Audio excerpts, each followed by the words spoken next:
بسم الله الرحمن الرحیم. شهی در باقیاباد کرده منزل، چو شمعی است که فروزان توی محفل. شهی است آگاه ز امر حی داور، که عملش هست فزون از بحر احمر. بود دانا سخن سنج و نکونام، بود پیغامبری از سوی داور. هزاران عالم و تاریخ دانان، بود در بحر علم او شناور.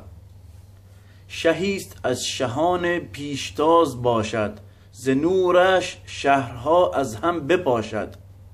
شهیست که از جمله شاهان بی نیاز است، به حکم حی جبار کارساز است. فروزان است ز نورش کوه ساران، در و دشت و بیابان و لاله‌زاران. طبیب است از برای جمله مردم، نجات یابد ز پیشش دردمندان. به درگاهش گدا و شاه یکی است، مراد یافتن ز نزدش اندکی هست. به درگاهش تکبر راه نجوید، بسی شاهان ز سویش راه بپویند. چه روشن شد چه شمعی توی محفل، به درگاهش مرادها گشته حاصل. مقام او بلند و اسم و نامش، هزاران کس شدند یک جا غلامش. بود کارش رضای حی و جبار، کلامش همچو در دارد خریدار. دعایش نزد الله دستگیر است، شفای عاجز و بیمار و پیر است.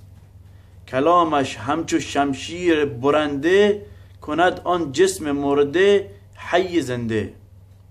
نگاهی که کند بر جسم بیمار، ز جای خود پرد آن عاجز خوار. چو شمعی است که هزار پروانه دارد، کیست که در سما آشانه دارد. خداوند به حق ذات پاکت، به حق آفتاب تابناکت. نگه دار آن شه نامدار ما را، بکش تو دشمنانش با فلاکت. 23/12/1991